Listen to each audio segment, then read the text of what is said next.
सगळं यापुढे सगळं इलेक्शन हे पैशाच्या जोरावर चालू आहे. भारतीय जनता पार्टीच्या कामाला मला 41 वर्ष झाले. भारतीय जनता पार्टीच्या कामाला मला 41 वर्ष झाले. दरवेळेला प्रत्येक पार्टीच्या प्रोसिजर प्रमाणे फॉर्म भरला. कालपर्यंत मला सांगितलं की तिकीट फायनल होईल, यांना नाही देणार त्यांना नाही देणार. जे तिकीट मागत नव्हते, जे निवडणुकीच्या सगळ्या याच्यामध्ये प्रोसेसमध्ये अधिकारी म्हणून फिरत होते, त्यांनी तिकीट घेतलं. भारतीय जनता पार्टीचं 41 वर्षापासून मी काम करतो. 84 पासून 95 ला निवडणूक लढवली होती. 30 वर्षापासून रिझर्वेशन होतं, मला तिकीट मिळालं नाही. या वेळेला फॉर्म भरला, सगळ्या नेत्यांनी सांगितलं तुम्हाला तिकीट देऊ. आणि काल जो निवडणुकीच्या प्रोसिजर मध्ये होता त्याला आम्हाला अंधारात ठेवून त्याला तिकीट दिलं. हे भारतीय जनता पार्टीकडून अपेक्षितच नाहीये. आमच्या प्रभागात महिलांमध्ये ओबीसी महिला घुसडली सर्वसाधारण मध्ये. आणि इथे बैस खुर्चीवर बैस, शांत बस. पाणी येऊ द्या ना, पाणी घ्या. पाणी चक्कर आली.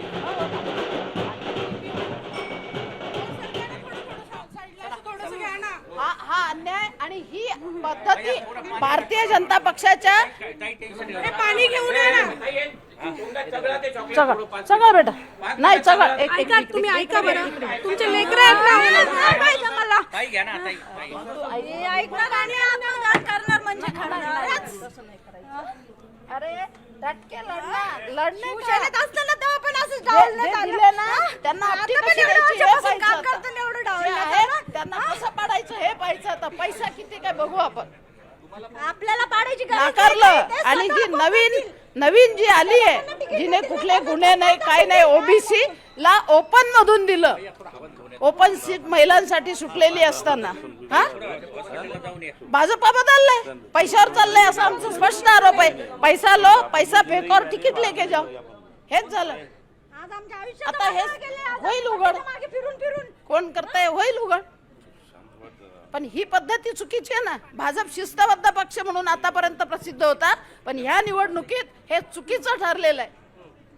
कार्यकर्ते गुन्हे ज्यांच्यावर दाखल झाले 10 वर्षापासून मी पण केलं. त्याच्या आधी मी पूर्वी जनसंघात सुद्धा होते. जनसंघाच्या काळात सुद्धा मी होते. भाजप स्थापन झाला तेव्हाही होते. मधल्या काळात फक्त शिवसेनेत गेले होते. यावेळेस तुमचा क्लेम होताच तुम्हाला उमेदवारी मिळेल आणि तुम्ही मला सांगितलं गेलं होतं काही नेत्यांकडनं की त्यांना तिकीट देणार नाहीये, तुम्ही टेन्शन घेऊ नका. मग असं का घडलं वेळेवर? तुम्ही किती टर्म तीन टर्म नगरसेविका आहे आणि तुमचं आणि माझ्या वॉर्डाचा त्या काळात मी एवढा विकास केला. पाणी, ड्रेनेज लाईन, जो आपल्याला निराला बाजारचा ब्रिज दिसतोय तो ब्रिज, रिटेनिंग वॉल. आज माझ्या वॉर्डातले अनेक लोक तुम्हाला सांगतील की झोपडपट्टी झाली आपल्या वॉर्डाची म्हणून.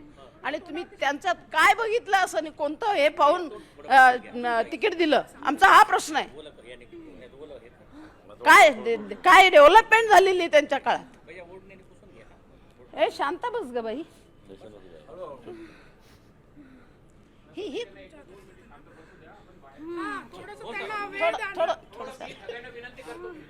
पोलीस बाहेर काढतायत. शांत बस, शांत बस. आज घरोघर फिरलो ताई, आज एक घर सोडलं नाही. बरोबर बरोबर.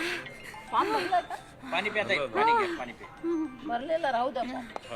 फॉर्म राहू द्यायचं.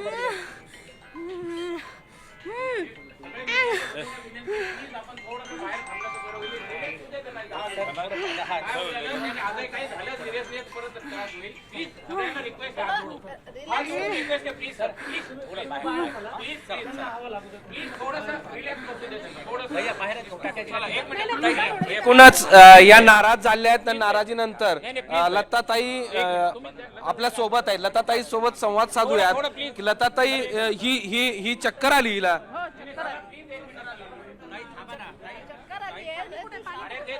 हवा येऊ द्या, हवा येऊ द्या.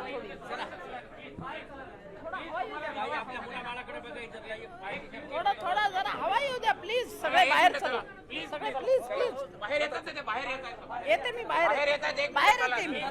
ही परिस्थिती एखाद्या निवडणुकीची तयारी करणाऱ्या कार्यकर्त्यांवर यावी. आज हे दुर्दैव आहे. मी म्हणते भाजपच्या काळात हे दुर्दैव आहे. हे आता तुमच्यासारख्या ज्येष्ठ कार्यकर्त्यांनी कुणाला विचारायचं, कुणाशी बोलायचं असाही प्रश्न तुमच्या समोर प्रश्न पडायला लागला की पक्षाने पाहिलं काय पाहिलं. नवीन उमेदवार जे काल पक्षात आले ना, आज त्यांना तुम्ही तिकीटं दिली.